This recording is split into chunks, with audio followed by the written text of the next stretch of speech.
إن الحمد لله نحمده ونستعينه ونؤمن به ونتوكل عليه ونعوذ بالله من شرور أنفسنا ومن سيئات أعمالنا من يهده الله فلا مضل له ومن يضلل فلا هادي له أشهد أن لا إله إلا الله وأشهد أن محمدا عبده ورسوله أرسله بالهدى ودين الحق ليظهره على الدين كله ولو كره المشركون اللهم صل على محمد وعلى آل محمد كما صليت على إبراهيم وعلى آل إبراهيم إنك حميد مجيد أما بعد فإن خير الكلام كلام الله وخير الحديث كتاب الله وخير الهدي هدي محمد صلى الله عليه وسلم وشر الأمور محدثاتها وكل محدثة بدعة وكل بدعة ضلالة أعوذ بالله من الشيطان الرجيم يا أيها الذين آمنوا اتقوا الله حق تقاته ولا تموتن إلا وأنتم مسلمون بسم الله الرحمن الرحيم يا أيها الذين آمنوا ليستأذنكم الذين ملكت أيمانكم والذين لم يبلغوا الحلم منكم ثلاث مرات من قبل صلاة الفجر وحين تضعون ثيابكم من الظهيرة ومن بعد صلاة العشاء 3 عورات لكم ليس عليكم ولا عليهم جناح بعدهن طوافون عليكم بعضكم على بعض كذلك يبين الله لكم الآيات والله عليم حكيم. ബഹുമാന്യരായ സത്യവിശ്വാസികളെ വിശ്വാസികൾ, അള്ളാഹുവിനെ സൂക്ഷിച്ചുകൊണ്ട് അവന്റെ വിധിവിലക്കുകൾ ജീവിതത്തിന്റെ എല്ലാ മേഖലയിലും എല്ലാ സന്ദർഭത്തിലും പാലിച്ചുകൊണ്ട് ജീവിക്കണമെന്ന് ഏവരെയും ഓർമ്മപ്പെടുത്തുകയാണ്, വസിയത്ത് ചെയ്യുകയാണ്. നമ്മുടെ മകനോ അല്ലെങ്കിൽ മകളോ എല്ലാ ദിവസവും രാത്രി നമ്മളെല്ലാവരും ഉറങ്ങിയതിന് ശേഷം അവരും കിടന്നു എന്ന് നമ്മൾ വിചാരിക്കുന്നു. എന്നാൽ നമ്മളെല്ലാവരും ഉറക്കം പിടിച്ചതിന് ശേഷം ആ കുട്ടികൾ ആരും അറിയാത്തൊരു രഹസ്യവാതിലിലൂടെ പുറത്തിറങ്ങി തൊട്ടടുത്തുള്ള ഒരു അങ്ങാടിയിലെത്തി അവിടെയുള്ള ഏറ്റവും മോശപ്പെട്ട ഒരു ഗാങ്ങുമായി കൂട്ടുകൂടി രാത്രി മുഴുവൻ അവരവരോടൊപ്പം അഭിരമിക്കുകയും മദ്യവും അതുപോലെയുള്ള ലഹരി സാധനങ്ങളും അതുപോലെ തന്നെ സ്ത്രീകളും അങ്ങനെയുള്ള എല്ലാ അനാശാസ്യങ്ങളിലും പുലർച്ചെ വരെ മുഖരിതരാവുകയും പച്ചത്തെറി അങ്ങോട്ടും ഇങ്ങോട്ടും വിളിച്ചു പറയുകയും പരസ്പരം തീയുമായി അടികൂടുകയും ഒക്കെ ചെയ്ത് നമ്മൾ രാവിലെ എഴുന്നേൽക്കുന്നതിന് തൊട്ട് മുമ്പേ അവരതേപോലെ തന്നെ ആ രഹസ്യവാതിലിലൂടെ തിരിച്ചു വന്ന് ആ കിടക്കയിൽ കിടക്കുകയും രാവിലെ നമ്മൾ വിളിച്ചു നോക്കുമ്പോൾ ഒന്നും സംഭവിക്കാത്തതുപോലെ അവർ കിടന്നുറങ്ങുകയും ചെയ്യുന്ന ഒരു സാഹചര്യമാണ് ഉള്ളത് എങ്കിൽ എന്തായിരിക്കും അവസ്ഥ? നമ്മളിതൊന്നും അറിയുന്നില്ല. എന്നാൽ രാത്രി ഇവർ പുറത്തു പോയിട്ടുണ്ട്. പുറത്തു പോയിട്ട് അവർ പുലർച്ചെ വരിക. ഇതൊരു ദിവസമല്ല, എല്ലാ ദിവസവും അങ്ങനെയാണെങ്കിലും. അഥവാ അവരുടെ ഒരു ലോകത്തും നമ്മൾ നമ്മുടെ ഒരു ലോകത്തും. ഇതിനാണ് സമാന്തര ലോകം എന്ന് പറയാം, പാരലൽ വേൾഡ് എന്ന് പറയും. അതായത് ഇവിടെ വീട്ടിൽ രക്ഷിതാക്കൾക്കിടയിൽ എന്ത് സംഭവിക്കുന്നു എന്നതിനെ കുറിച്ച് അവരറിയുന്നില്ല. അവരെന്തിലാണ് മുഖരിതമായി കൊണ്ടിരിക്കുന്നത് എന്ന് രക്ഷിതാക്കൾക്ക് മനസ്സിലാക്കാൻ കഴിയുന്നില്ല. ഇതിന്റെ ഇവിടെ അഭിനയിച്ചുകൊണ്ട് ജീവിക്കുകയാണ്. അവരുടെ മുമ്പിൽ പലപ്പോഴും നമ്മൾ അവരുടെ അവസ്ഥ അറിയാതെ അവരോട് പെരുമാറുകയും ചെയ്യുന്നു. ഈ ഒരു സാഹചര്യം നമ്മുടെ വീടുകളിൽ ഉണ്ടോ എന്ന് ചോദിച്ചാൽ ഇല്ല എന്ന് നമ്മൾ ഒറ്റയടിക്ക് പറയും. ഒരുപക്ഷെ രഹസ്യവാതിൽ ഉണ്ടായിരിക്കില്ല. എന്നാൽ അതിലും മാരകമായ പ്രഹരശേഷിയുള്ള ഒരു വസ്തുവായി ഇന്ന് ഇന്റർനെറ്റും ആ ഇന്റർനെറ്റ് കണക്ഷൻ ഉള്ള മൊബൈൽ ഫോണും മാറിയിട്ടുണ്ട്. ആ മൊബൈൽ ഫോണിൽ രാത്രി എല്ലാവരും ഉറങ്ങിയാലും പുതപ്പിനുള്ളിൽ നിന്ന് ലൈറ്റുകൾ പലപ്പോഴും ഓഫാകാറില്ല. ആ പുതപ്പിനുള്ളിൽ വെച്ചുകൊണ്ട് ഇങ്ങനെയുള്ള ഒരു ലോകത്താണ് അവർ അഭിരമിച്ചു കൊണ്ടിരിക്കുന്നത് എന്ന് രക്ഷിതാക്കളായ നമ്മൾ ഓരോരുത്തരും കൃത്യമായി മനസ്സിലാക്കേണ്ടതുണ്ട്. കാരണം ലോകമെമ്പാടുമുള്ള 18 വയസ്സിന് താഴെയുള്ള കുട്ടികളിൽ 3-ൽ 1 ഇന്ന് ഇന്റർനെറ്റ് യൂസ് ചെയ്തുകൊണ്ടിരിക്കുന്നുണ്ട് എന്നാണ് ലോകത്താഗോള കണക്ക്. അത് നമ്മുടെ ഇന്ത്യയിലേക്ക് വരുമ്പോൾ ഒരു ദിവസം ശരാശരി 4 മുതൽ 6 മണിക്കൂർ വരെ ഈ പ്രായത്തിലുള്ള കുട്ടികൾ ഇന്ന് സ്ക്രീൻ ഉപയോഗിച്ചു കൊണ്ടിരിക്കുന്നുണ്ട് എന്നാണ് നമ്മുടെ ഇന്ത്യയിലുള്ള ഒരു കണക്ക്. അത് കുറച്ചുകൂടെ നമ്മുടെ കേരളത്തിലേക്ക് വന്നു കഴിഞ്ഞാൽ ഹൈസ്കൂൾ, ഹയർ സെക്കൻഡറി തലത്തിലുള്ള കുട്ടികളിൽ 90% ഇന്ന് ഇന്റർനെറ്റ് കണക്ടിവിറ്റി ഉള്ള കുട്ടികളാണ്, അത് ഉപയോഗിച്ചു കൊണ്ടിരിക്കുന്നവരാണ്.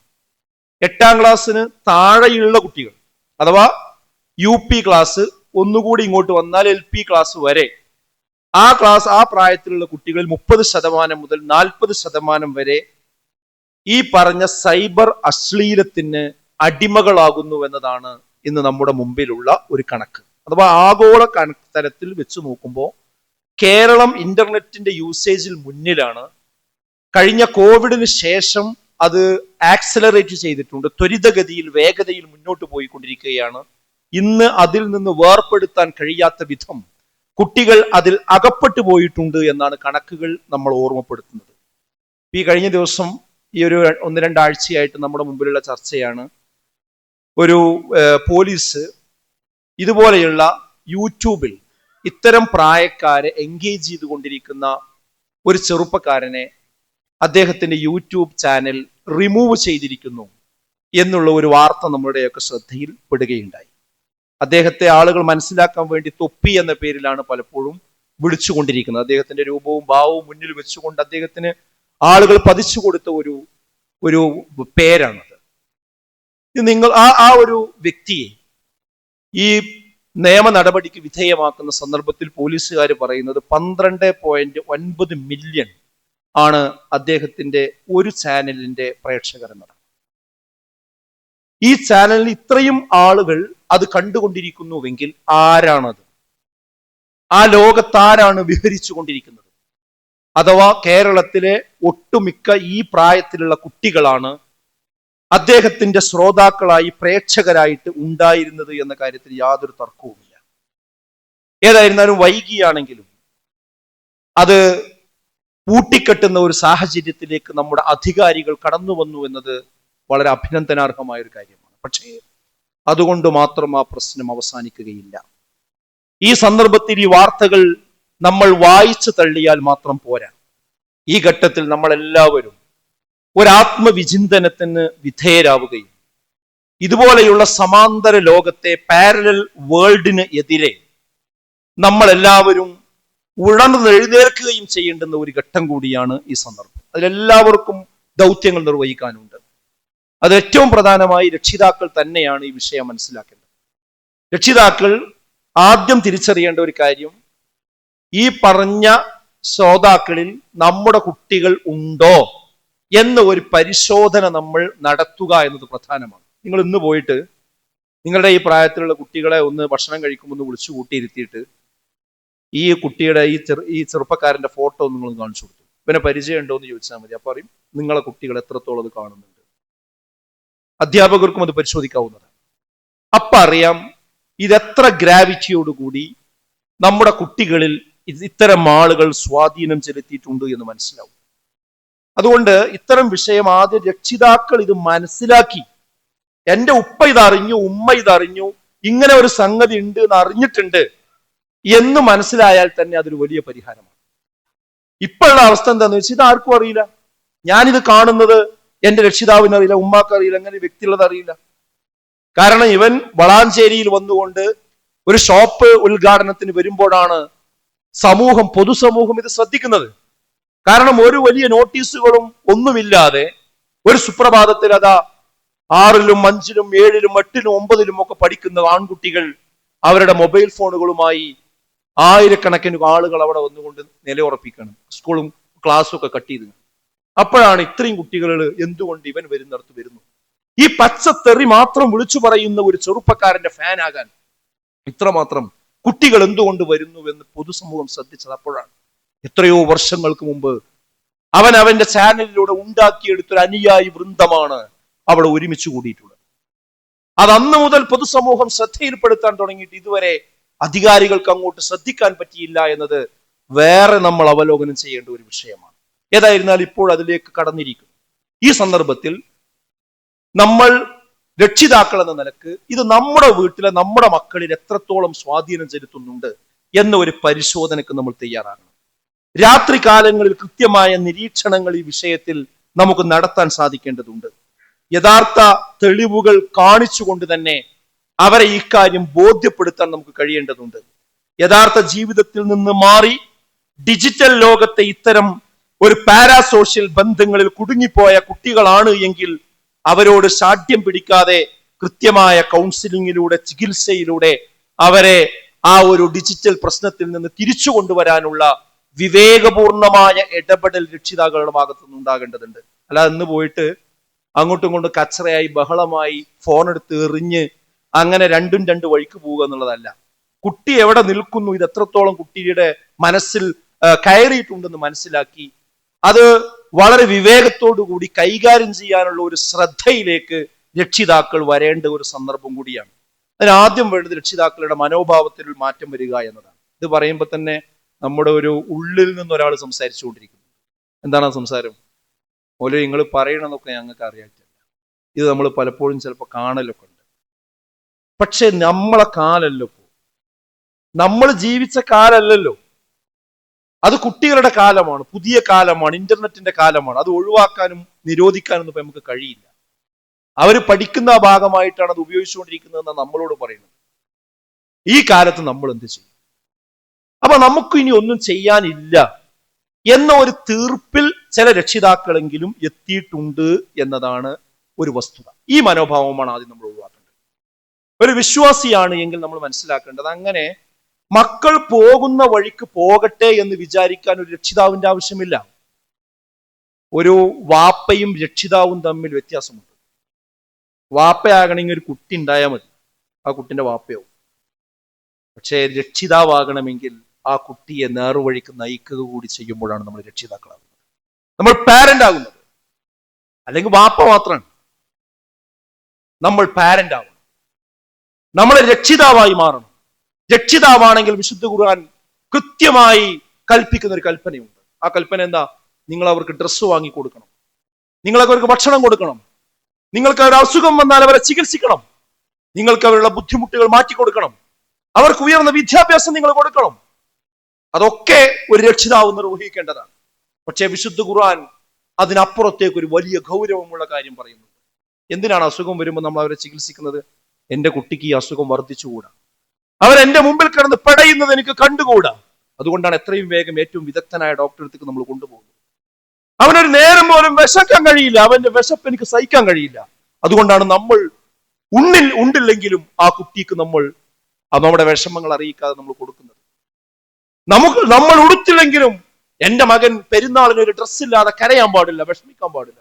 അതുകൊണ്ടാണ് പിതാക്കന്മാർ, വാപ്പമാര് അവരുടെ പ്രയാസങ്ങൾ കടിച്ചമർത്തി കുട്ടികൾക്ക് ഡ്രസ്സ് എടുത്തു കൊടുക്കും. കുട്ടി കരയരുത്, കുട്ടി വിഷമിക്കരുത്, അവൻ പ്രയാസപ്പെടരുത്. ചില രക്ഷിതാക്കൾ പറയും, ഞാനൊക്കെ ചെറുപ്പത്തിൽ ഒരുപാട് അടങ്ങാറായതാണ്, അധ്വാനിച്ചതാണ്, ബുദ്ധിമുട്ടിയതാണ്, എന്റെ മകൻ അത് വിഷമം വരാൻ പാടില്ല. ഞാൻ പട്ടിണി കിടന്നിട്ടാണെങ്കിലും എന്റെ കുട്ടികൾക്ക് വിഷമം വരാൻ പാടില്ല. ഈ തീരുമാനമെടുത്ത രക്ഷിതാക്കളുണ്ട്. പക്ഷേ ഞാൻ പറയുന്നത്, അത് ദുനിയാവിൽ മതിയോ? ദുനിയാവിൽ മതിയോ? ഈ കുട്ടി മരണപ്പെട്ടു പോയ ശേഷം നാളെ പരലോകത്ത് ആ ജ്വലിക്കുന്ന നരകാഗ്നിയിലേക്കാണ് നമ്മുടെ കുടുംബവും മക്കളും പോകുന്നതെങ്കിൽ അവിടെ നമുക്ക് വേദന വേണ്ടേ? എന്താ ഖുർആൻ പറഞ്ഞത്? യാ അയ്യുഹല്ലദീന ആമനു, ഏ വിശ്വാസികളെ, ഖു അൻഫുസകും വഅഹ്ലീകും നാറ, നിങ്ങൾ നിങ്ങളുടെ നഫ്സിനെയും നിങ്ങളുടെ കുടുംബത്തിന്റെ നഫ്സിനെയും നരകാഗ്നിയിൽ നിന്ന് നിങ്ങൾ കാക്കണം. കാരണം വഖൂദുഹൻ നാസു വൽ ഹിജാറ, അവിടെ കത്തിക്കപ്പെടുന്നത് കല്ലിനെയാണ്. വഅലൈഹാ മലായികത്തുൻ ഗിലാദുൻ ശിദാദ്, അവിടെ കല്ലും മനുഷ്യരും കത്തിക്കപ്പെടുന്ന നരകത്തിന്റെ കാവൽക്കാരാരാ? ആ മലക്കുകൾ ഗിലാദും ശിദാദുമാണ്, കഠിനന്മാരാണ്. അവർ പരുക്കന്മാരാണ്. അള്ളാഹ് എന്താണ് അവരോട് പറഞ്ഞത് അത് അവർ കേൾക്കും, അതിനപ്പുറത്തേക്ക് അവർക്കൊന്നും ചെയ്യാൻ കഴിയില്ല. എത്ര കാലം കഴിഞ്ഞാലും ഒരു ദയ ഉണ്ടാവില്ല. ജയിലിലൊക്കെ ആൾക്കാർ ഇട്ട് കഴിഞ്ഞാൽ കുറച്ച് കഴിഞ്ഞാൽ ജയിൽ വാർഡന്മാരും പുള്ളികളും തമ്മിൽ എന്ത് ചെയ്യും, ഒരു അഡ്ജസ്റ്റ്മെന്റ് പറ്റും. മനുഷ്യന്മാരാണ്, ദിവസം കാണുമ്പോൾ എന്ത് ചെയ്യും, അതങ്ങനെയാണ്. പക്ഷേ നരകത്തിൽ പോകുന്ന ആളുകൾക്ക് കാവൽ നിൽക്കുന്ന മലക്കുകളുടെ സ്വഭാവം എന്താ പറയുക, ഇലാതും ശിതാതുമാണ്. ആ കഠിനന്മാരായിരിക്കും, ഒരു ദയ ഉണ്ടാവില്ല. ഈ നരകത്തിൽ നിങ്ങളെ മക്കൾ പോണത് നിങ്ങൾ ശ്രദ്ധിക്കണം എന്ന് അള്ളാഹുവിന്റെ കൽപ്പനയാണ്. ചെറുപ്പത്തിൽ ശീലിക്കേണ്ടത് ചെറുപ്പത്തിൽ തന്നെ ശീലിക്കണം. അതെന്താ? അത് ഓരോ ഘട്ടത്തിലും കുട്ടികൾക്ക് കൊടുക്കേണ്ട മാർഗനിർദ്ദേശം ഇസ്ലാം പറയുന്നുണ്ട്. മുറൂ ഔലാദക്കും ബിസ്സലാഹ് വഹും അബ്നാഉ സബ്ഇ സിനീൻ. 7 വയസ്സായാൽ നിങ്ങളുടെ കുട്ടികൾക്ക് നിങ്ങൾ നമസ്കാരം ശീലിപ്പിക്കണം. 10 വയസ്സായിട്ടൊന്ന് നമസ്കരിച്ചില്ലെങ്കിൽ അവരല്പം വേദനിക്കുന്ന രീതിയിൽ നിങ്ങൾക്ക് അടിക്കാം. എന്തിനാ അർത്ഥം? ഓരോ വയസ്സ് പറയാനുള്ള കാരണം എന്താ? ഓരോ വയസ്സിൽ കൊടുക്കേണ്ട ചില ഡോസ് നമ്മൾ പോളിയോ കുട്ടികൾക്ക് കൊടുക്കാറുണ്ട്, പോളിയോ മരുന്ന് കൊടുക്കാറുണ്ട്, തുള്ളി മരുന്ന് കൊടുക്കാറുണ്ട്, കുത്തിവെപ്പ് നടത്താറുണ്ട്. അതിന്റെ സമയം നമ്മൾ ഒരിക്കലും മറക്കാതെ ചെയ്യാറുണ്ട്. എന്തേ കാരണം? എന്റെ കുട്ടിക്ക് പോളിയോ വന്നുകൂടാ, വസൂരി വന്നുകൂടാ, കോളറ വന്നുകൂടാ, അല്ലേ? എന്നാൽ അതിലേറെ ഗുരുതരമാണെന്ത്? ഈ കുട്ടിക്ക് ശരിയായ ദൈവവിശ്വാസം നഷ്ടപ്പെട്ടു പോകുന്ന ഒരു സാഹചര്യം ഉണ്ടായിക്കൂടാ. അതിന് ചെറുപ്രായത്തിൽ അവനൊരു ഡോസ് കൊടുക്കേണ്ടതുണ്ട്, അവന് ശരിക്കുള്ള മരുന്ന് കൊടുക്കേണ്ടതുണ്ട്, അവന്റെ മനസ്സിന് അള്ളാഹിനെ പറ്റിയുള്ള ബോധം നൽകേണ്ടതുണ്ട്. അതിന് ഓരോ സമയമുണ്ട്. എന്താ റസൂലുള്ളാഹി പറഞ്ഞത്? കുല്ലു മൗലൂദിൻ യൂലദു അലൽ ഫിത്ര. എല്ലാ കുട്ടികളും ശുദ്ധ പ്രകൃതിയോടുകൂടിയാണ് ഇവിടെ ജനിക്കുന്നത്. പിന്നെ ആരാ അവരെ കേടുവരുത്തുന്നത്? ഫഅബവാഹു യുഹവ്വിദാനിഹി ഔ യുനസ്സിറാനിഹി ഔ യുമജ്ജിസാനിഹി. അവരെ പിന്നീട് യഹൂദിയാക്കുന്നതും നസറാണിയാക്കുന്നതും മജൂസിയാക്കുന്നതും ഒക്കെ അവരുടെ മാതാപിതാക്കളാകുന്നുവെന്നാണ്. ശുദ്ധ പ്രകൃതിയിലാണ് എന്ത് ഓരോ കുട്ടി ഇവിടെ ജനിക്കുന്നത്. പിന്നെ മാതാപിതാക്കളും കുടുംബവും അവരുടെ സാഹചര്യങ്ങളും അവരുടെ തെർബിയത്തുമാണ് എന്ത് ചെയ്യുന്നത്, കുട്ടികളെ പല വിശ്വാസക്കാരും ആക്കുന്നത്. അതിന്റെ ഉത്തരവാദിത്തമായിരിക്കാം രക്ഷിതാക്കൾക്കാണ്. അപ്പൊ നമ്മൾ എന്ത് ചെയ്യണം? നമ്മളും ഒരു വിശ്വാസികളാണെങ്കിൽ നമ്മൾ കുട്ടികളെ ശരിയായ മതബോധം അനുസരിച്ച് ചെറുപ്രായത്തിൽ പഠിപ്പിക്കണം. നിങ്ങൾ ഓരോ സമയത്തുള്ള നിർദ്ദേശം അവർക്ക് കൊടുക്കണം. ഞാൻ ഓതി വെച്ച ആയത്തിൽ പറയുന്ന തത്വം നോക്കി നിങ്ങൾ, അതിൽ ഭയങ്കരമായ ഒരു ആശയാണ്. യാ അയ്യുഹല്ലദീന ആമനൂ, ഏ വിശ്വാസികളെ, ലിയസ്തഇദിൻകും ലദീന മലകത് അയ്മാനുകും. ലിയസ്തഇദിൻകും, അനുവാദം ചോദിക്കട്ടെ അവർ. ആര്? അല്ലദീന മലകത് അയ്മാനുകും, നിങ്ങളുടെ വലങ്കൈ ഉടമപ്പെടുത്തിയ ആളുകൾ. വല്ലദീന ലം യബ്ലുഗുൽ ഹുലുമ മിൻകും, നിങ്ങളിൽ പ്രായപൂർത്തിയാകാത്ത പക്വതയെത്താത്ത നിങ്ങളുടെ കുട്ടികൾ നിങ്ങളോട് അനുവാദം ചോദിക്കട്ടെ. എന്ത്? ഏത് സമയത്തൊക്കെ? 3 മറ, 3 പ്രാവശ്യം, 3 സന്ദർഭങ്ങളിൽ അവർ അനുവാദം ചോദിക്കട്ടെ. ശരിക്കും രക്ഷിതാക്കൾ നോട്ട് ചെയ്ത് വെക്കേണ്ട 3 സന്ദർഭമാണ്. ഒന്ന്, മിൻ ഖബിലി സ്വലാത്തിൽ ഫജ്ർ. ഒന്ന്, നിങ്ങൾ സുബൈക്ക് എഴുന്നേൽക്കുന്നതിന് തൊട്ട് മുമ്പുള്ള സമയം. ആ സമയത്തുള്ള പ്രത്യേകത എന്താ? ആ സമയത്ത് ഒരു ഉറക്കത്തിന്റെ അവസാന സന്ദർഭമായതുകൊണ്ട് നമ്മുടെ ശരീരത്തിൽ വേണ്ടത്ര ഡ്രസ്സ് ഉണ്ടായിക്കൊള്ളുന്നില്ല.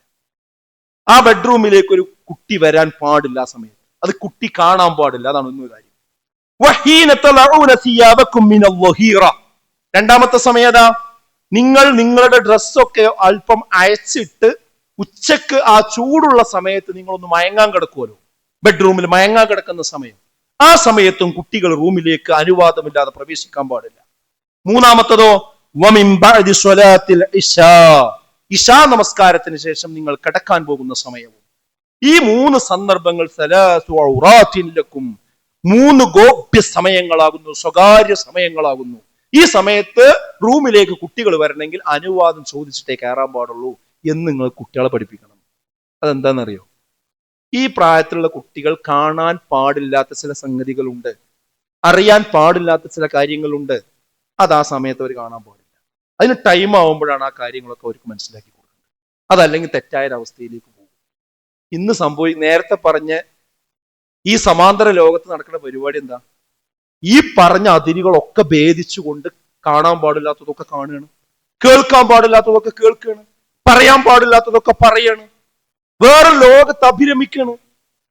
ഈ നേരത്തെ പറഞ്ഞ ഈ യൂട്യൂബിൽ സ്ട്രീമിംഗ് ചെയ്യുന്ന വ്യക്തികള് അവർക്ക് ഏറ്റവും വലിയ ശത്രു അവരുടെ രക്ഷിതാക്കളാണ്, അവരുടെ വാപ്പയാണ്, അവരുടെ ഉമ്മയാണ്, അവരുടെ കുടുംബമാണ്, അവരുടെ മതമാണ്, അവർക്ക് സമൂഹത്തോടാണ് കലിപ്പ്. സ്വാഭാവികമായും ഇവരുടെ മുമ്പിൽ മണിക്കൂറുകൾ ചെലവഴിക്കുന്ന നമ്മുടെ മക്കളുടെ പളുങ്കുപത്രങ്ങളെ പോലെയുള്ള ആ ഹൃദയങ്ങളിലേക്ക്, ആ മനസ്സുകളിലേക്ക് ചൊരിയുന്ന വിഷത്തിന്റെ അംശം എത്രയാണ്? ഗാലൻ കണക്കിന് വിഷമാണ് നമ്മുടെ കുട്ടികളുടെ ഹൃദയങ്ങളിലേക്ക് അടിച്ചു വീശിക്കൊണ്ടിരിക്കുന്നത്. ആ കുട്ടികൾ എങ്ങനെ വാപ്പാനനുസരിക്കും? എങ്ങനെ ഉമ്മാനനുസരിക്കും? എങ്ങനെ അവർ നേരെ മര്യാദക്ക് പെരുമാറും? അവർ രക്ഷിതാക്കളുടെ മുഖത്ത് ചൂണ്ടി സംസാരിക്കാൻ അവർക്ക് പ്രശ്നം ഉണ്ടാവില്ല. അധ്യാപകരെ കൈകാര്യം ചെയ്യാൻ അവർക്ക് പ്രശ്നം ഉണ്ടാവില്ല. പ്രിൻസിപ്പലുടെ റൂമിൽ വന്ന് നിന്നെ ഞാൻ കൊല്ലുമെന്ന് പറയാൻ അവർക്കൊരു കുഴപ്പമുണ്ടാവില്ല. ഇതൊന്നും വെറുതെ സംഭവിക്കണമല്ല. ഈ ജാതി ആളുകളുടെ പ്രേക്ഷകരായിട്ടാണ് കുട്ടികൾ മാറിക്കൊണ്ടിരിക്കുന്നത്. ഇത് നമുക്ക് എത്രത്തോളം അറിയും? അതുകൊണ്ട് രക്ഷിതാക്കളെ നമ്മൾ വളരെ ഗൗരവപൂർവ്വം വിഷയം എടുക്കണം. ഇന്ന മിൻ അസ്വാജിക്കും വൗലാദിക്കും അദുവ്വൻ ലക്കും, നിശ്ചയമായി നിങ്ങളുടെ ഭാര്യമാരിലും മക്കളിലും നിങ്ങൾക്ക് ശത്രുക്കളുണ്ട് എന്നാണ്. ഫഹദറൂഹും, അതുകൊണ്ട് നിങ്ങൾ നല്ലോണം സൂക്ഷിച്ചുകൊണ്ട് എന്നാണ്. ഇത് ശത്രുവാകാൻ വളരെ എളുപ്പമാണ്. ഇബ്നു അബ്ബാസ് റളിയല്ലാഹു അൻഹുവിന് കുട്ടിയായിരിക്കെ പ്രവാചകൻ കൊടുത്തൊരു ഉപദേശമുണ്ട്. യാ ഗുലാം, പൊന്നുമോനെ, ഇന്നി ഉഅല്ലിമുക കലിമാത്ത്, ഞാൻ ഏതാനും വാചകങ്ങൾ നിനക്ക് പഠിപ്പിച്ചു തരാം. ഇഹ്ഫദില്ലാഹ യഹ്ഫദുക, നീ അല്ലാഹനെ സൂക്ഷിച്ചാൽ അല്ലാഹ് നിന്നെയും സൂക്ഷിക്കും. ഇഹ്ഫദില്ലാഹ തജ്ദുഹു തുജാഹക, നീ അല്ലാഹുവിനെ സൂക്ഷിച്ചാൽ അവനെ നിന്റെ മുമ്പിൽ കണ്ടെത്താൻ നിനക്ക് കഴിയും. ഇദാ സഅൽത ഫസ്അലില്ലാഹ്, നീ എന്തെങ്കിലും ചോദിക്കുകയാണെങ്കിൽ അള്ളാഹിനോട് ചോദിക്കുക. വഇദൻ സ്തഅൻത ഫസ്തഇൻ ബില്ലാഹ്, നീ സഹായം ചോദിക്കുന്നത് അള്ളാഹുവിനോട് ചോദിക്കുക. അടിസ്ഥാന വിശ്വാസമാണ് ശരിക്ക് കുട്ടിക്ക് പഠിപ്പിച്ചു കൊടുക്കുന്നത്. ഈ വിശ്വാസം നമ്മുടെ മക്കൾക്ക് നമ്മൾ പഠിപ്പിച്ചു കൊടുക്കണം. ഞാൻ പറയണത് എന്താ അറിയോ, നമ്മളെ മദ്രസ നമ്മൾ കോംപ്രമൈസ് ചെയ്യരുത്. എന്ത് തിരക്കുണ്ടെങ്കിലും മദ്രസ വിദ്യാഭ്യാസം ആ പ്രായത്തിൽ കൊടുക്കേണ്ടത് നമ്മൾ കൊടുക്കണം. അത് കഴിഞ്ഞാൽ കണ്ടിന്യൂയിങ് റിലീജിയസ് എഡ്യൂക്കേഷൻ, അതെന്താ, 8ാം ക്ലാസ്സിൽ മുതലുള്ള കുട്ടികൾക്ക് ഡിഗ്രി വരെയുള്ള പ്രായത്തിലുള്ള കുട്ടികൾക്കുള്ള ക്ലാസ്സാണത്. നമ്മൾ നടത്തുന്ന ക്ലാസ്സാണ്. അഥവാ തുടർ മതപഠന പദ്ധതി. ആ പ്രായത്തിലുള്ള കുട്ടികൾ, അതാണ് CRE എന്നുള്ള പേരിൽ നടത്തിക്കൊണ്ടിരിക്കുന്നത്. ആ പ്രായത്തിലുള്ള കുട്ടികൾ അങ്ങനെയുള്ള ക്ലാസ്സുകളിൽ പങ്കെടുപ്പിക്കണം. അത് കഴിഞ്ഞ കുറച്ചുകൂടി മുതിർന്ന ആളുകൾക്കുള്ളതാണ് നമ്മൾ ഖുർആൻ ഹദീസ് ലേണിംഗ് സ്കൂളുകൾ, QHLS എന്ന് പറയുന്നത്. അത് ആഴ്ചയിൽ നമ്മൾ നാടുകളിലൊക്കെ നടക്കുന്നുണ്ട്. നമ്മൾ ദാറുൽ ഖുർആനിൽ 100 കണക്കിന് സ്ത്രീകളും പുരുഷന്മാരും പങ്കെടുത്ത് നടക്കുന്നുണ്ട്. നമ്മൾ എത്ര ആളുകൾ വരാറുണ്ട്, കുടുംബസമേതം പങ്കെടുക്കാറുണ്ട്, ചിന്തിക്കണം. ഇതുപോലെ ഈ പ്രൊഫഷണൽ വിദ്യാർത്ഥികൾക്ക്, അറബിക് കോളേജ് വിദ്യാർത്ഥികൾക്ക്, ഹൈസ്കൂൾ വിദ്യാർത്ഥികൾക്കൊക്കെ പ്രത്യേകം അവരെ അഡ്രസ്സ് ചെയ്തുകൊണ്ട് പ്രത്യേകം പ്രോഗ്രാം ഉണ്ട്. പക്ഷെ നമ്മളെ മക്കൾ അവിടെ എത്താറുണ്ടോ? നമ്മളെ കുട്ടികൾ അവൻ പഠിക്കുകയാണ്, അവൻ ട്യൂഷന് പോവുകയാണ്, അവൻ ഇതൊന്നും വേണ്ട. അപ്പൊ എന്താ സംഭവിക്കണമെന്ന് ചോദിച്ചാൽ അതിന് പോകും, ഈ സമാന്തര ലോകത്ത് വിഹരിക്കും. അവസാനം പഠനം കഴിഞ്ഞ് വരുമ്പോൾ വാപ്പിയും വേണ്ടിയില്ല, അമ്മയും വേണ്ടിയില്ല, നാടും വേണ്ടിയില്ല. അതുകൊണ്ട് നല്ലോണം കരുതണം. ഈ പ്രായത്തിൽ തന്നെ കുട്ടികൾക്ക് എന്ത് ചെയ്യണം, കൊടുക്കാനുള്ള കാര്യങ്ങൾ നമ്മൾ കൊടുക്കണം. അങ്ങനെയുള്ള യഥാർത്ഥ മുത്തക്കികളിൽ, മുഅ്മിനുകളിൽ അള്ളാഹു നമ്മേവരെയും ഉൾപ്പെടുത്തി അനുഗ്രഹിക്കുമാറാണ്. അൽഹംദുലില്ലാഹ് വസ്സലാത്തു വസ്സലാമു അലാ റസൂലില്ലാഹ് വഅലാ ആലിഹി വസഹ്ബിഹി അജ്മഈൻ. അമ്മാ ബഅദ്. ബഹുമാനരായ സത്യവിശ്വാസികളെ, വിശ്വാസികൾ, അള്ളാഹുവിനെ സൂക്ഷിച്ച് ജീവിക്കണമെന്നൊരിക്കൽ കൂടി ഓർമ്മപ്പെടുത്തുകയാണ്, വസിയത്ത് ചെയ്യുകയാണ്. ഈ ഒരു സന്ദർഭത്തിൽ രക്ഷിതാക്കൾ മാത്രമല്ല, അധ്യാപകരും വിദ്യാഭ്യാസ സ്ഥാപനങ്ങളും ചില കാര്യങ്ങൾ കരുതിയിരിക്കേണ്ടതുണ്ട്. ഇത് ഏറ്റവും പ്രധാനപ്പെട്ടത്, ഇങ്ങനെയുള്ള ഒരു സമാന്തര ലോകമുണ്ട് എന്ന ഒരു ബോധം അധ്യാപകർക്ക് ഉണ്ടാവുക എന്നതാണ്. അതറിഞ്ഞുകൊണ്ട് കുട്ടികളോട് ഇടപെടാൻ കഴിയുക എന്നതാണ്. മറ്റൊന്ന്, ഒരു ഡിജിറ്റൽ സാക്ഷരത ശരിയായ രീതിയിൽ കുട്ടികൾക്ക് നൽകേണ്ടതുണ്ട്. മാത്രവുമല്ല, ക്ലാസ് റൂമിലെ കുട്ടികൾ ഉപയോഗിക്കുന്ന ഭാഷ എന്താണ് എന്ന് കൃത്യമായി നിരീക്ഷിക്കണം. ആ ഭാഷയിൽ നിന്ന് തന്നെ അവരെവിടെ എത്തി എന്ന് നമുക്ക് കൃത്യമായി മനസ്സിലാക്കാൻ പറ്റും. എന്നിട്ട് രക്ഷിതാക്കളോട് നിരന്തരമായി നമ്മൾ ബന്ധപ്പെട്ടുകൊണ്ടിരിക്കണം. ഇപ്പോ കഴിഞ്ഞ ദിവസം ചെന്നൈയിൽ നിന്നും അതുപോലെ തന്നെ പാലക്കാട് നിന്നും ഒക്കെ വളരെ കിലോമീറ്ററുകൾ യാത്ര ചെയ്ത് കണ്ട് സ്കൂളിന്റെ പരിസരത്തേക്ക് ഗിഫ്റ്റുമായി ആൾക്കാർ വരിക, ചെറുപ്പക്കാർ വരിക, ഗിഫ്റ്റുമായിട്ട് വരിക. എങ്ങനെ, ഓൺലൈനിൽ ഇൻസ്റ്റാഗ്രാമിലും ഒക്കെ പരിചയപ്പെട്ട് ഈ ഹൈസ്കൂളിലൊക്കെ പഠിക്കുന്ന പെൺകുട്ടികളെ തെരഞ്ഞ് ചെന്നൈയിൽ നിന്ന് വരിക, തിരുവനന്തപുരത്ത് നിന്ന് വരിക, പാലക്കാട്ട് നിന്ന് വരിക, എന്നിട്ട് നാട്ടിൽ വന്ന് അത് ഗിഫ്റ്റ് കൊടുത്തു പോകും. പരിപാടിയാണ്, പുതിയ പരിപാടിയുണ്ട്. അപ്പോൾ ആ കുട്ടികളെ ബന്ധങ്ങൾ നിങ്ങളൊന്ന് ആലോചിച്ച് നോക്കി. ഇതൊക്കെ അധ്യാപകർക്ക് ഇങ്ങനെ ഒരു ലോകമുണ്ട് എന്ന് പറയുമ്പോൾ ഇതൊക്കെ മനസ്സിലാക്കിയെടുക്കാൻ കഴിയും. കാരണം അത്രമേൽ കളവ് പറഞ്ഞുകൊണ്ട് കുട്ടികൾ വിദ്യാഭ്യാസ സ്ഥാപനങ്ങളിൽ നിന്ന് ഇറങ്ങി പോകുന്നു, പറ്റിച്ചുകൊണ്ട് കടന്നു പോകുന്നു. അതുകൊണ്ടാണ് ഈ സമാന്തര ലോകത്തെ പറ്റി അധ്യാപകർ ബോധവാന്മാരാകുന്നത്. അതേപോലെ തന്നെ ഭരണകൂടത്തിന് ഇത് ചെയ്യാനുണ്ട്. ഇതിന്റെ ഉള്ളടക്കമുള്ള പാറ്റേണുകൾ മുൻകൂട്ടി വിശകലനം ചെയ്യാനുള്ള സംവിധാനം ഉണ്ടാകണം. പ്രശ്നം സംഭവിക്കേണ്ടതൊക്കെ സംഭവിച്ച് 8-10 കൊല്ലം കാണേണ്ടവരൊക്കെ കണ്ട് അവരെത്രയോ വർഷം പ്രായമായി സംഭവിച്ചിട്ടല്ല അതിന്റെ പിന്നാലെ വരേണ്ടത്. അതിന് മുമ്പ് തന്നെ നിരീക്ഷിക്കാനുള്ള സംവിധാനം വേണം. മീഡിയ വ്ളോഗിങ്ങിനും അതുപോലെ തന്നെ സ്ട്രീമിങ്ങിനും ഒക്കെ UAE പോലുള്ള രാജ്യങ്ങൾ വരുത്തിയ ലൈസൻസിങ് സമ്പ്രദായം നമ്മുടെ നാടുകളിലേക്ക് കൊണ്ടുവരേണ്ടതുണ്ട്. അതേപോലെ തന്നെ അൽഗോരിതം കമ്പനികൾക്ക് മേൽ കൃത്യമായ നിയന്ത്രണങ്ങൾ ഏർപ്പെടുത്തേണ്ടതുണ്ട്. കുട്ടികളുടെ വിഷയത്തിൽ ഇതുപോലെയുള്ള കണ്ടന്റുകൾ കൊണ്ടുവന്നാൽ കനത്ത പിഴ ഈടാക്കുന്ന അവസ്ഥയിലേക്ക് അധികാരികൾക്ക് വരാൻ സാധിക്കേണ്ടതുണ്ട്. നടപടികളിൽ ഒരിക്കലും താമസമില്ലാതെ വേഗത്തിൽ ഇത്തരം വിഷയത്തിൽ ഇടപെടുന്ന സാഹചര്യങ്ങൾ ഉണ്ടാകണം. ഒരു യൂട്യൂബ് ചാനൽ കൂട്ടിയ അതേ ആൾക്കാർക്ക് തന്നെ വേറൊരു ഐഡിയ വന്നു കണ്ട് വേറൊന്നും തുടങ്ങാൻ പറ്റും. പക്ഷെ അത് ഒരു പ്രശ്നത്തിൽ പെട്ട ആൾക്ക് പിന്നെ തുടങ്ങാൻ പറ്റരുത്. ഈ രീതിയിലേക്കുള്ള കൃത്യമായ പഴുതടച്ച രീതിയിലേക്ക് വരേണ്ടതുണ്ട്. മാധ്യമങ്ങളും തന്നെ ഇത്തരം വിഷയങ്ങൾ വൈറ്റ് വാഷ് ചെയ്യുന്ന പരിപാടി ഒഴിവാക്കണം. ഈ മാധ്യമങ്ങളാണ് എന്താ, അത് അവരെ സ്വാതന്ത്ര്യമല്ലേ, അത് അവന്റെ ഇഷ്ടമല്ലേ, അയാൾ ചെയ്തോട്ടെ, നിങ്ങൾക്ക് വേണമെങ്കിൽ കാണാതിരുന്നാൽ പോരെ. ഇത് കോട്ടിട്ട മനുഷ്യന്മാർ വന്നുകൊണ്ട് രാത്രി ഇതിനു വേണ്ടി ന്യായീകരിച്ചുകൊണ്ടിരിക്കുക. അവരും തന്നെ ഇതൊന്ന് അവസാനിപ്പിക്കേണ്ടതുണ്ട്. റേറ്റിംഗിന് വേണ്ടി ഇത്തരം വിഷയങ്ങൾ ഉപയോഗിക്കുന്ന രീതിയിൽ നിന്ന് ചാനലുകൾ പുറകോട്ട് പോകേണ്ടതുണ്ട്. ഇതിന്റെ അപകടം തുറന്നു കാട്ടാൻ പത്രങ്ങളും മീഡിയകളും ചാനലുകളും മുന്നിൽ വരികയാണ് വേണ്ടത്. അല്ലാതെ ഇത് വിറ്റ് കാശാക്കുന്ന രീതി അല്ല ഒരിക്കലും അവർ വേണ്ടത്. അതുപോലെ തന്നെ പൊതുസമൂഹം ധാർമ്മികതയ്ക്ക് വേണ്ടിയാണ് നിലകൊള്ളേണ്ടത്. കച്ചവട താല്പര്യത്തിന് ധാർമ്മികതയെ കുരുതി കൊടുക്കുന്ന ഒരു സാഹചര്യം ഒരു കാരണവശാലും ഉണ്ടാകരുത്. ഈ ചെറുപ്പക്കാരനെ ഇവിടെ വലിയ രീതിയിൽ സെലിബ്രേറ്റ് ആയി കൊണ്ടുവന്നത് ഷോപ്പ് ഉദ്ഘാടനം ചെയ്യാൻ വേണ്ടി. എന്താണ് ഇതിന്റെ മനഃശാസ്ത്രം? ഇവനെ കൊണ്ടുവന്നാൽ അതുപോലുള്ള കുട്ടികൾ ശ്രദ്ധിക്കും, കച്ചവടം കിട്ടും എന്നുള്ളതല്ലേ. അതുകൊണ്ടാണ് ഈ ആൾക്കാരൊക്കെ കൊണ്ടുവന്ന് കണ്ടുന്നൊരു വലിയ സംഭവമൊക്കെ അവതരിപ്പിക്കുന്നത്. ഞാൻ കച്ചവടക്കാരോടാ പറയുന്നത്, ഈമാനുള്ള കച്ചവടക്കാരോടാ. നമ്മുടെ ആഭ്യന്തരമന്ത്രി എടുത്തു പറയുണ്ടായി, ഞാൻ ആദ്യം ഒരു അച്ഛനാണ്, രണ്ടാമതാണ് ഞാൻ ആഭ്യന്തരമന്ത്രി. അത് വലിയൊരു വാക്കാണ്. നമുക്ക് കാശ് എന്തിനാ? നമുക്ക് എന്തിനാ വരുമാനം? നമ്മൾ കാശ് ഉണ്ടാക്കുന്നത് എന്തിനാ? വൈകുന്നേരം ബാങ്ക് ബാലൻസ് നോക്കി വീട്ടിൽ പോകണത് എന്തിനാ? ഇതേ പ്രായത്തിലുള്ള കുട്ടികളെ നമുക്കില്ല വീട്ടിൽ, അവർക്ക് തിന്നാൻ കൊടുക്കാനല്ലേ, അവരെ സുരക്ഷയ്ക്ക് വേണ്ടിയല്ലേ. ഞാൻ ഉറപ്പിച്ചോളി, നാട്ടുകാരെ കുട്ടികൾ എന്തേലും ആയിക്കോട്ടെ എന്ന് വിചാരിച്ചുണ്ടാക്കണ കാശ് അവനാന്റെ കുട്ടികൾക്കും പ്രയോജനപ്പെടും.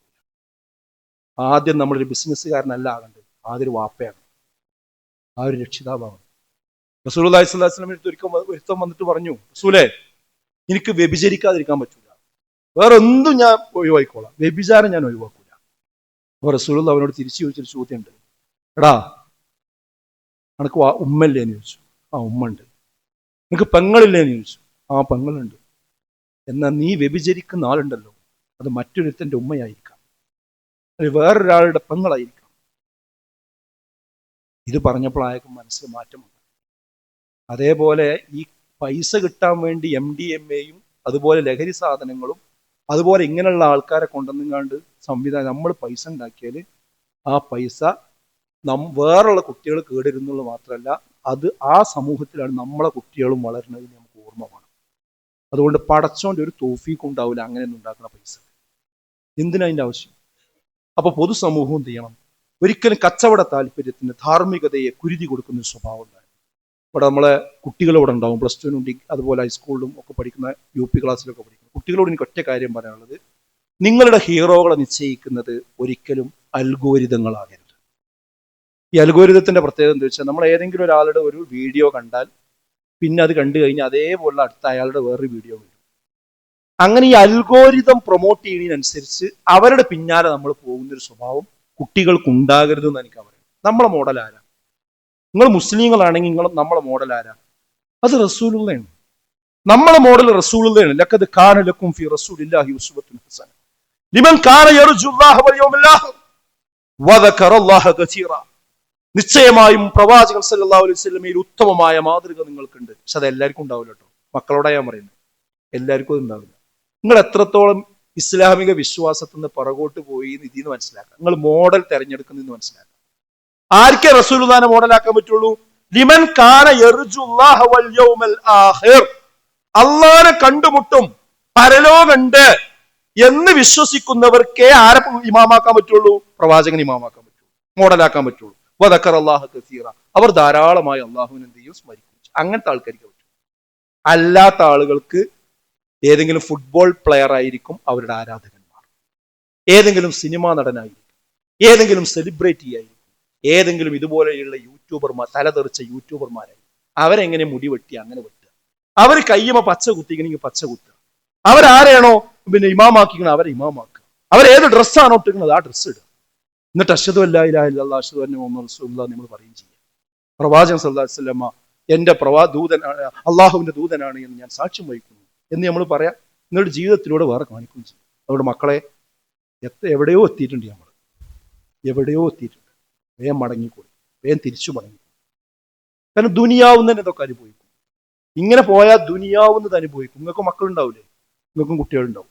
അപ്പം അറിയാം അതിന്റെ വിഷമം എത്രയെന്നുള്ളത്. മാത്രമല്ല പരലോകത്ത് പറയും വേണ്ടി വരില്ല. അതുകൊണ്ട് വാപ്പാക്കും ഉമ്മാക്കും കുടുംബത്തിനും എതിരെ നിൽക്കരുത്. ഇത്തരം തലതെറിച്ച ആൾക്കാരെ അല്ല നമ്മൾ ഇമാമാക്കേണ്ടത്, അള്ളാഹിന്റെ റസൂലിനെയാണ്. അങ്ങനെയുള്ള യഥാർത്ഥ മുത്തക്കികളിൽ മുഅ്മിനുകളിൽ അള്ളാഹു നമ്മെ ഏവരെയും ഉൾപ്പെടുത്തി അനുഗ്രഹിക്കുമാറാകട്ടെ. നമ്മുടെ ജീവിതത്തിൽ വന്നുപോയ ചെറുതും വലുതുമായ എല്ലാ പാപങ്ങളും അള്ളാഹു നമുക്ക് വിട്ടുപുറത്ത് മാപ്പാക്കി തരുമാറാകട്ടെ. എല്ലാവിധ ദുരന്തങ്ങളിൽ നിന്നും പ്രയാസങ്ങളിൽ നിന്നും അള്ളാഹു നമ്മളെയും നമ്മുടെ കുടുംബത്തെയും കാത്തു രക്ഷിക്കുമാറാകട്ടെ.